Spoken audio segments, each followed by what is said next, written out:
Okay.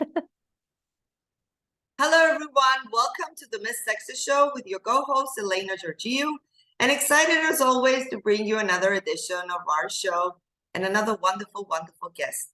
And that guest today is Patricia from Mallorca, Spain, and she's a warrior survivor of intra and extra familial child sexual abuse. She's a speaker, a coach, an actress, a writer, a telecommunication engineer, and a self-taught poet. She broke her silence publicly in April 2019 in a poetry event. And we're going to talk about child sexual abuse. And we're super excited to have Patricia with us today to tell us more about your story, your journey, and all the wonderful things you have done, and all the wonderful ways she helps others. So with that, we have Patricia on the show. So we look forward to having her and talking with all of you. The Texas Show is a voice of hope for victims, survivors, advocates, and community leaders against gender-based violence to share their stories and resources. We began showcasing life in Texas. Today we are impacting lives not only in Texas, but also around the world. Under our segment Military Time, we run this segment in partnership with the National Veterans Chamber of Commerce. We invite military and veterans who have overcome traumatic events to share their experiences during and after their military service. Under our beauty segment, we invite fellow pageant winners and contestants, artists, musicians, actors, models, and dancers, and last but not least, our survivor leaders from family violence, sex trafficking, sexual assault, stalking, and other traumatic events, who are ambassadors for these causes to share their lives and the impact they have made. To become a guest on our show, email us at MsUSATexas@gmail.com. If you would like to support victims and survivors of gender-based violence, make a tax-deductible donation to Hope Picks Global at www.hopeyxglobal.org. Hello again, and welcome to the TheMsTexasShow. As always, we're not only excited to have another great conversation, but another incredible guest. So our guest today is no less of an honor and pleasure. So we have Patricia with us today. She gives child sexual abuse prevention workshops and talks about transforming pain into purpose, overcoming fear, forgiveness, and breaking the silence. We are super excited to have you with us today and super honored. And you have definitely had a tremendous journey and a lot of experiences. And you have done so much to help so many others. So Patricia, if you could let our viewers know about yourself, who you are, a little bit about your journey, and more about you. Thank you, Elena, for having me in the show this morning. I'm really excited to be that you gave me this opportunity to share with so many people my journey, and hopefully that can help others and inspire others. So thank you so much. Also, thank you to the TheMsTexasShow for spreading the hope, the love, and the unity among survivors, which is really important that we come together. I really believe in your mission to show the world that we are quite a few, and with this, our voices deserve to be heard as well. So thank you for the beautiful introduction. I really liked it. I appreciate it. You're welcome, Patricia. And so my journey, so my life was normal as the life of any other child, right? And in generally speaking, like I was growing up as a happy child, despite I didn't meet my father because my mom was a single mom, and although he was part of my life, perhaps for the first year of my life or first 2 years, I'm not sure. I don't have any memories of him, but in general, I was growing up like a happy child. But my mom herself had some issues, and she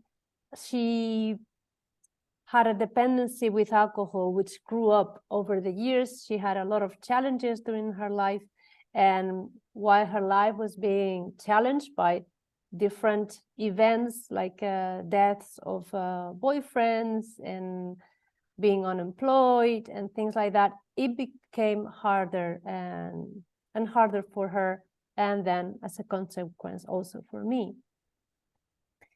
And when I was about 14 years old, the biggest, I would say, child sexual abuse events happened to me. And I told my mom. It was in 2 different occasions, and she didn't know how to deal with it. She didn't have the tools. She didn't know how to support me, because herself also, she didn't come to the world with a manual of, like many of us, we don't come to the world with a big manual of how to handle emotions. She grew up in a boarding school from the age of 10 till 23. So as you can imagine, she didn't have much contact also with her family. So it was a situation that was very difficult for her to handle.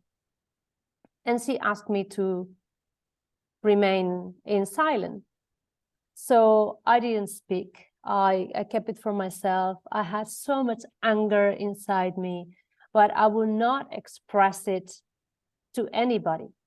I think the only person who could know how I was feeling was my diary. I was like writing and journaling a lot since I'm a child. And when someone shuts down your voice for that very important thing that is eating you up, your voice is silenced for everything else. You don't dare so much to have an opinion about things. You don't dare to talk about your dreams. You don't dare to talk about what you want in life. You don't have like a strong statement of anything, and you kind of try to fit in, because you learn from an early age that it's better to fit in and be complacent to others than actually being yourself and owning your story and showing, you have boundaries. I never grew up with boundaries. I remember even as a little child, I had like a really big cheeks, and everybody loved them. So everybody was pinching my cheeks since I was little, and it was painful. And some people even beat my cheeks. Oh my God. Because, oh, she's so cute. And they were biting my cheeks.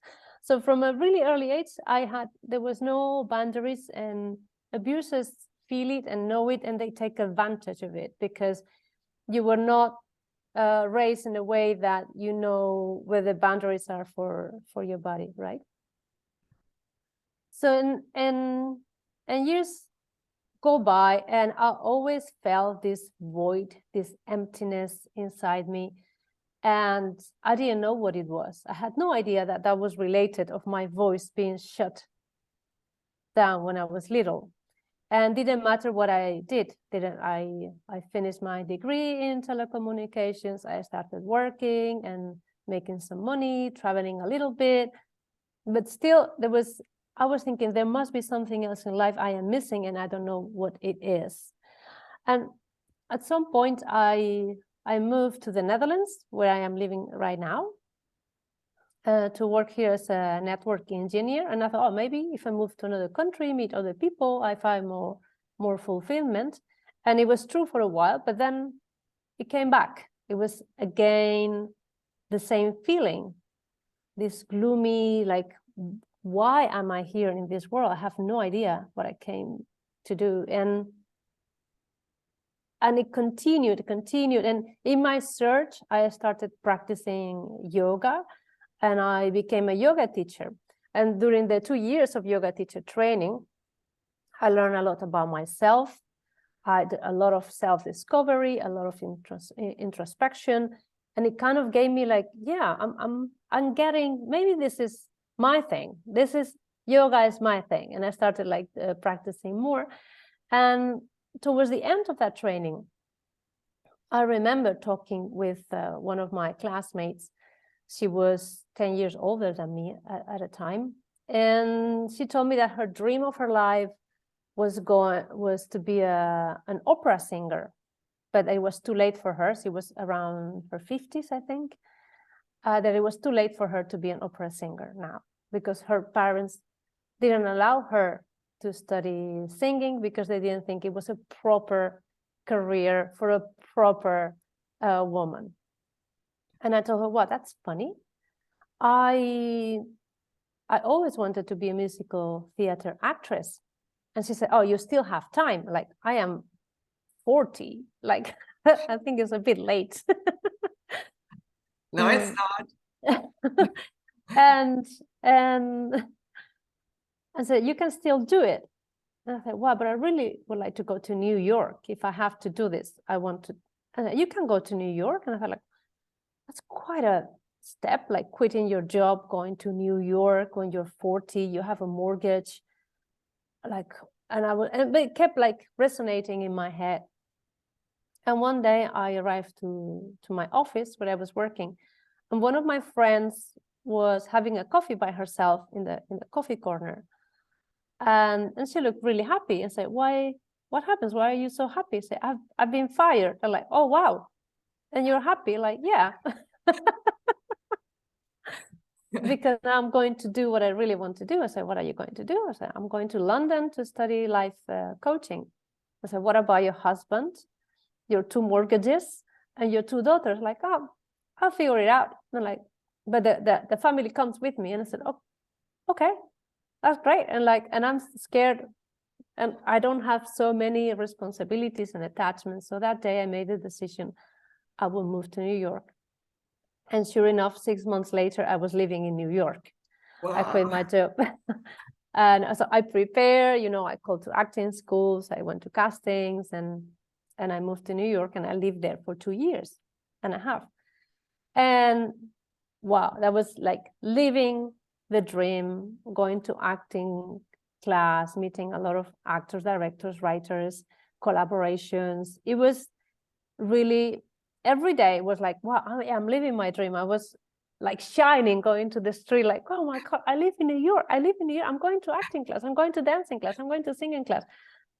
And then I started working in different small theater productions, and also, you know, babysitting, waitressing, the classical, the typical things that you have to do there to survive.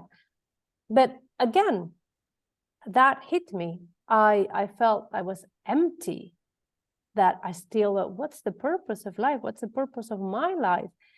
And there I kept journaling, and I wrote a poem about this void that didn't matter what I did. It was always with me, this like hollowness in the stomach, and like a feeling like a rock in my heart. And I didn't know where this was coming from. At some point, I ran out of money, and I could not get a visa to live in the States, and I came back to the Netherlands. And here is where I started, some big shifts started happening. And I also want to say that yoga helped me a lot with the introspection work.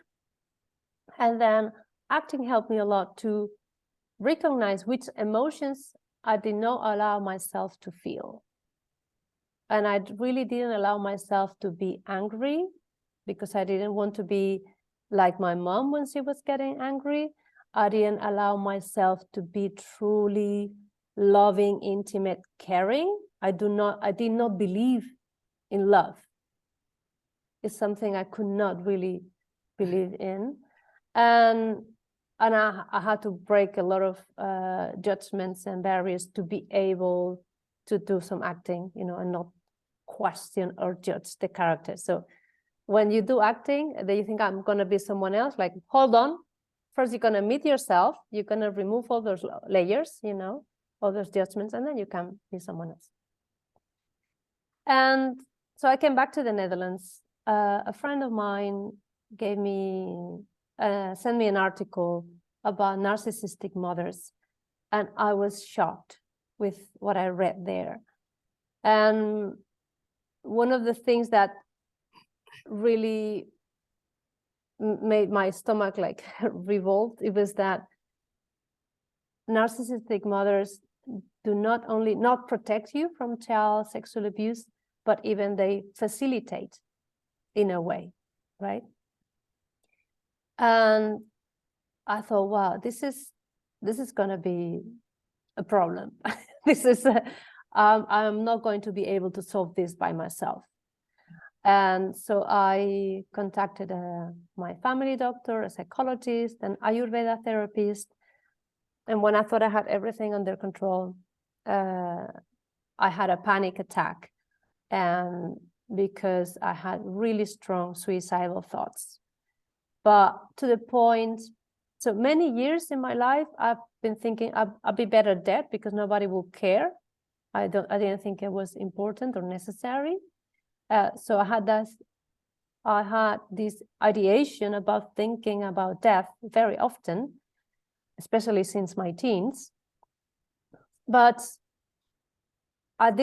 in that very moment, I felt I cannot control my body if I do not ask for help. This body is gonna go and kill by itself. I will not be able to control my body. And so this is kind of funny anecdote. I call a family doctor, and I told them I have suicidal thoughts. I need help. And they say, do you have plans? And I said, no, I don't. I can go like right now. I can jump on the bike and I will be there at 5:15. Like, but do you have plans? And no, I don't. I can jump on the bike and I can be there at 5:15. I say, but we close at 5. So if you have suicidal thoughts after 5, you can call to this phone number. And I was like, what? Like, I started laughing. So maybe it's not that important. Later on, I understand that when you have those thoughts, the thought itself is not going to kill you. It's when you make a plan. She was referring that if I had made a plan on how to take those steps. But at the moment, I didn't understand. And then she understood that I was not so much in danger. Anyways, I called to another friend. She came to pick me up in my office, and we went to the hospital. They gave me some meds so I could go by until I started therapy. And during a week, I had friends taking shifts. And I'll get a bit emotional, right? Taking shifts to keep me alive because I could not trust myself. And I had 3 friends rotating to make sure I was not by myself, and I was sleeping at a friend's house during a week. After that week, I felt like, okay, I'm more in control and I can take care of myself. But so I'm telling you all this because from the outside, so many years, it looked like my life was cool, right? I'm an engineer, I've been working, I move abroad, I go to New York. So in the outside, everything looked good. My intimate relationships were not good. I was always choosing men who were unavailable, basically, for one reason or the other. And they were not good for me. But in the outside, nobody noticed anything. Although I guess that when I was abused when I was 14, someone could have noticed something, but none of the adults around me had the tools to identify it, right? I developed an eczema in my vulva and in my scalp. The one the vulva, I think it went away fairly soon. I mean, only a few months, but the one in the scalp lasted for more than 15, 20 years. And so when that happened, nobody questioned. They said, oh, she's just stressed. Why should I be so stressed when I am 14, right? Right. Nobody questioned this, and all had really strong allergic reactions and things like that. But nobody around me had any clue of what was happening. Not even my best friends, because I never told anyone. No, the instructions were don't tell anyone. So I was very obedient. I didn't tell anyone. And so after this episode happened, when I had to be professionally helped, I started therapy and understanding a little bit more what was going on. at some point, the psychologist wanted to discharge me, like, I think you're good. Like, wait.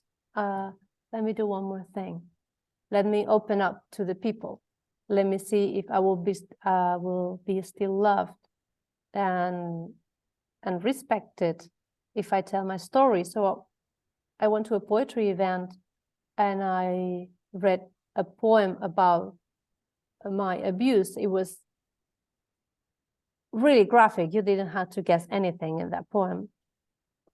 And I was shaking so much I didn't have to tell it was my story. Everybody could understand that it was my story. My voice was trembling. My entire body was shaking. And there was so much silence after I finished reading that poem. And I thought, what's going on? What's going on? And I asked the organizer, shall I read a lighter one? And he said, yes, please. So I read another poem that had nothing to do about abuse. It was an uplifting poem about a writer I really admire. And after I finished reading, some people came to me to tell me how brave I was, and I felt warmth and I felt support. And since then, I've been going around reading my poetry in different theaters in Amsterdam and in The Hague. And every time I read my poetry, someone comes and talks to me and tells me what happened to them. And I realize how important it is to speak up, and that we are loved, we are appreciated by society. When you're in silence, you think you're going to be repudiated, like ostracized from society if you say that you were abused, because this is how you were made feel, like guilty, ashamed, worthless, disgusting, even impure, you name it. You give yourself all these labels that make sure that you don't speak up, and you walk on eggshells all your life. And the moment I realized that it has so much value to speak up, I kept doing it. It was very difficult. Now it's getting easier to talk about it, but at the beginning I have to do it through poetry, because it could be me, it could be someone else. I'm not giving a whole story. I'm just giving chunks of images and sounds and some words. And you don't really need to build a story from the beginning till the end. And if it doesn't make much sense, it's okay. It's a poem. So I was hiding behind the poetry. And little by little, I started adding a little bit of my story before and after the poems. And that became stronger. And eventually a book is coming from that journey. And there was a point where I also had to tell my family. So I told my family, all my friends, and that was really difficult. The closer the people are, the more difficult it is to tell them, because it will have an impact in their lives, because some of them felt guilty because they didn't see it. And some of them feel like you should not be talking about it. This is something that happened in the family and should stay in the family. They don't want to hear you talking about this, especially when their family members are part of the abuse. And that took me, so I'm glad I did it, because then I had to take extra therapy sessions. When it's time, my psychologist said, "No, I think you're good." Like, well, hold on, I'm going to take another step to see if I'm really good or not, if I need extra help. So I was about 2 years doing EMDR therapy, which I don't know if you know it, but it's quite intense, so to speak.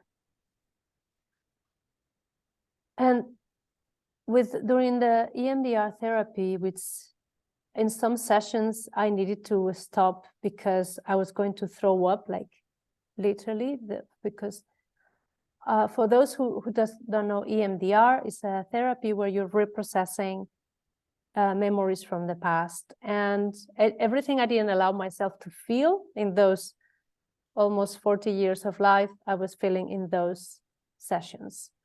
And I was letting out all my anger, my fear, my frustration, all my need to be heard, and all the disgust that I did not allow myself to feel. I was feeling during those moments, and this is what provoked me, that I wanted to throw up. And we had to stop and, come back. And it was, and if someone chooses to go down that route, I would say, if you go to have these sessions, make sure that after the session, you have someone that cares about you with you, and go for a walk or an ice cream or both, or a hamburger, whatever that comfort you. Make sure you do something good for you. Congratulate yourself for the work, because then it will go further and faster. And I was going through so much pain that I thought, why? So why am I going through this pain? What's the purpose of this pain? Like, it cannot be that all of a sudden God or the universe, or however you want to call it, decided, oh, let's make this one suffer. Let's make Patricia suffer. It must have a purpose. And then I realized that my purpose was to help others. So I wrote a poem about the pain and strength. And I said, the more pain I feel, the stronger I become. And with this strength, I will help others. So, and that's when I felt like that's my purpose, right? To really help others once I am in a better place. And now I get emotional because I remember those moments, right? But I am in a better place, and now in a place where I can help others. And I want to help. Yeah, at the beginning, you want to help everyone, of course. But I want to help survivors, to facilitate, to have a society where you don't have to be brave to speak about abuse, that you can just talk about it, and you know that you will be welcome, you will be loved, that you are going to be listened, and people will be compassionate at the same time, and that people are going to help you, because this is what I experienced the most. It is also true that some people did not support me, and I had to cut them off from my life. And this is the most difficult decision I've ever made. And one of the persons I had to cut from my life was my mom. Can't you imagine how? I know you can't imagine, Elena, because you went through it. I know too. You know exactly what I'm talking about. So it's the most strong link, the strongest love is towards your mom, between mom and daughter or son, doesn't matter. It's the hardest thing I ever done in my entire life, but I had to do it so I could recover. She would not let me recover because of her own issues. And putting that, drawing that boundary allowed me to feel all the anger that I couldn't feel and release it, and then heal. And then I started working on love and on forgiveness. And I have reached a point now where I have forgiven her, and I'm starting the reconciliation part. I don't know if it's going to work or not. But after 5 years of no contact, yesterday I sent her an email to thank her for all the good things she's done for me. And we will talk, I don't know when, but and see if we can have a relationship or not. But whatever, I will be at peace. You should have thanked her also for all the bad things, because that was connected to your divine purpose and mission. Don't forget that. So if bad things didn't happen to you, You wouldn't be here at the Miss Texas show sharing your victory today with us. Yes, that's absolutely true, Elena. Yeah. But because I will thank her for that when I talk to her, but I didn't feel it was appropriate to put it in the email, because if, depending when you are in your personal growth journey or spiritual journey, you might take that as an insult instead of as a compliment, right? You can, like, if you say thank you very much for the pain, it's like, what? Some people will not understand it. So I left that out for when we have the conversation. And I also had to cut other people from my life that were decided not fully support me because they thought I was disturbing their lives and the lives of someone they loved as well. So they thought it would have been much better that if I would have remained in silence and if I would have processed everything by myself and keep it by myself. But that was, maybe perhaps this is their way of processing trauma. That was not my way. And I know that many people that just process it inside, they never truly heal. Maybe I'm wrong, but that's the feeling I have when I talk to some of those people, that they have only done it internally. I'm not saying it's wrong, because everybody has their own way, but it limits them in their expression. It limits them in the way they want to live life. They don't take, maybe they want to take a big leap, but then when they are like, they go, they don't go all the way. I don't know if I'm expressing myself here correctly, but it's that thing that is still dragging them a little. When you break your silence and you own your story, this is what happened to me, and you process it and you feel at peace with your story, then you can fully live your life. And it's not that you're not gonna have challenges. You will have, of course, but we all have challenges, and I'm so impressed. And this world needs women leaders like you, and thank you for all you're doing. And it's really incredible. And child sexual abuse is a crime that happens across race, religion, and class, and has a lifetime effects. It includes any interaction between a child and an adult or another child, even in which the child is used for sexual stimulation from the perpetrator. And child sexual abuse is aiming to silencing the victim, and as a result, reporting and disclosure is low.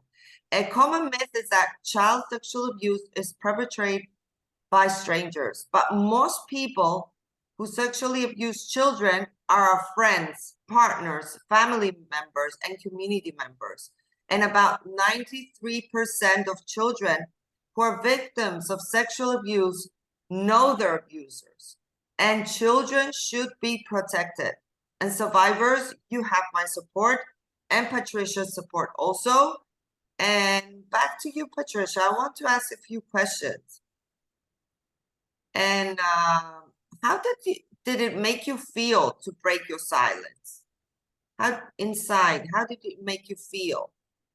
well, it was a combination of fear, right, and insecurity, but at the same time, I felt brave, like with people like, I did it, I say it, this is the most difficult. So every time I say, oh, this was the most difficult, breaking my silence, then breaking with my mom, the most difficult, like every step seems the most difficult, but just going over and over, like, I felt really good. Elena, can I share you something? Yes. Look, I am launching this hashtag. Wow. This is me. This is me. For survivors. Congratulations. I'm going to use your Use hashtag. it. Yes. this is our time. This is our time to shine, to be ourselves, to own our lives, and yeah, and protect each other. Exactly. Yes, We must do that. totally. Must shine our light in this world and claim the right to be happy, because we deserve it and we're worthy and we're enough and loved, and everybody should understand that. Yeah, everybody should understand that. And And yes, tell me. there was a post that you shared in Instagram. Oh, yes. When I saw your video, I Yeah. started crying.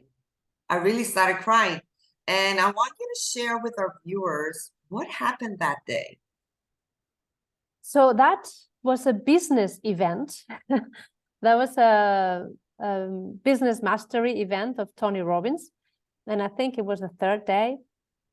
And he was talking about the secret of living is giving. And he made a proposal to the room, I think we were in total like 3,000 people. I was online, some people were there on site, to donate $250,000 to non-profit Marisi that rescues girls from sex trafficking. And he said, if we raise 250,000, I will match it and I will give another 250,000. And I thought, wow, I do hope we reach the 250,000, because with each 500, you can rescue one girl. These people go undercover to rescue girls from the net of sex trafficking. So I start to see the counter going up and up and up and up. And we reached 250,000 fairly quickly. And then it was 300, 400, 500. And then I started crying nonstop. Like, oh my God, I can't believe. Like, we survivors of child sexual abuse think that we are not loved, that we are not worthy, that people don't care about us. But they do care. They do care about us. People care about us. Up to people gave more than 1 million in less than 1 hour. Wow. And that was so moving. So my message here to survivors is like, you can break your silence. You will be safe. You will be embraced by the majority of people. That some people won't, but start little by little to someone that is not so close to you, or to your family, or to the perpetrator, and you will own your life. You will be able to shine, and you can say like, this is me now. This is the new me, the one that can take over the world. We can do anything we want to. Of course. We have, of course we yeah. do. Yeah. And it's child sexual abuse trauma can be healed. And you're doing some prevention workshops. Can you share with our viewers about your workshops and the impact Yes. it's making in this world? Yes. Child sexual abuse can be prevented. It is much easier to prevent than to detect. And to prevent child sexual abuse, you don't start talking about sex. You start about talking about language. What language do you use for your body parts? You talk about boundaries. You're not gonna hug or kiss your uncle or the neighbor if you don't want to. And it's so simple. And talk about consent. It's so simple and so easy to implement that when the time comes to talk about sex, because you're not going to talk about sex to a 5-year-old because it's not appropriate. When the time comes to talk about sex, because when the children are about 12, 13, they start seeing porn, they're exposed to it because of other children around them. They know that that's not reality. That's like an action movie. It's not something that they need to reproduce, or they can make them curious and they might reproduce it, and then they become abusers by watching. I'm not saying that is always the case, but it might come from curiosity, and they will normalize the non-consent because there's never consent in those films. So it is so important that from a really early age that children are taught about respect, about love, about boundaries, about in their bodies. And the body should not be a taboo. The intimate body parts should not be a taboo. And it's so important, it has a great impact. Some people thank me very much for the training, because there's so many things I didn't know, and now I can pay attention to it. There's some changes on behaviors of children, or to build a safety network for the child, and everybody knows about it, to communicate to the grandparents the limits I want to put. And people don't know about these things, like there, as you said in the beginning, there isn't any manual to become a parent. So this all that the prevention you're doing should be taught in schools, maybe as a future plan. Do you have any plans of going to schools or visiting, you know, places that are parents? Because it's very essential to the language, how you talk to your child about the body parts. You know, a lot of parents, it's like they don't say about the body parts to their children. But what do you think about that? Should we change and start, you know, doing some things new and teaching our children about our body parts, our Absolutely, share something about this. Yes, Elena, I was in one of these workshops that I give, and we were all Spanish speakers, from some from same country, some from different countries, and in each family, vulva had a different name. So it's ridiculous that 5 different people had 5 different names for vulva. We would not do that for the hand. A hand, we will call it hand. We don't call it the ring, the potato, the fly, I don't know, the painting. We call it a hand, and that empowers you, because if something is wrong with your hand, you can say something is wrong with my hand, and everybody understands. If you say something is wrong with my titi, or my titi hurts, you don't know what it is. You already suspect it's an intimate part, but you don't know which one. And because you don't talk about it, it's obscure. It's something that makes children ashamed. Why, let's say, a 4 or 5-year-old should be ashamed or laughing about saying vulva or testicles or butt, and not about tongue, mouth, lips. Yes, You it's know, like a taboo. If you know, it's treated as a taboo, and children, you know, get to grow up and they feel ashamed of those parts. They feel ashamed of those parts, and they should absolutely not be ashamed of those parts. Exactly. Because if they come home and say, Mr. Thomas, show me his pencil, like, oh, wow, you might know it because in the house you have taught that penis is pencil.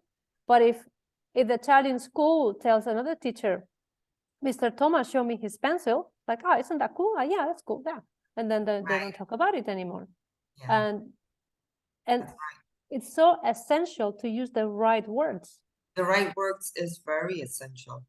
And how can people reach out to you if they want you to provide them with prevention workshops, because your workshops are really needed? And how can people reach out to you? Yes, you can contact me via Facebook or Instagram, and it's Patricia Cardona. and Instagram, that's in Instagram, Patricia Cardona, and on Facebook, I'm Patricia Cardona Coach. So then you can find me. When we finish up, we will put your contact details so people can reach out. And we're going to close up. Just share your message to the world, Patricia. Okay. Hello, world.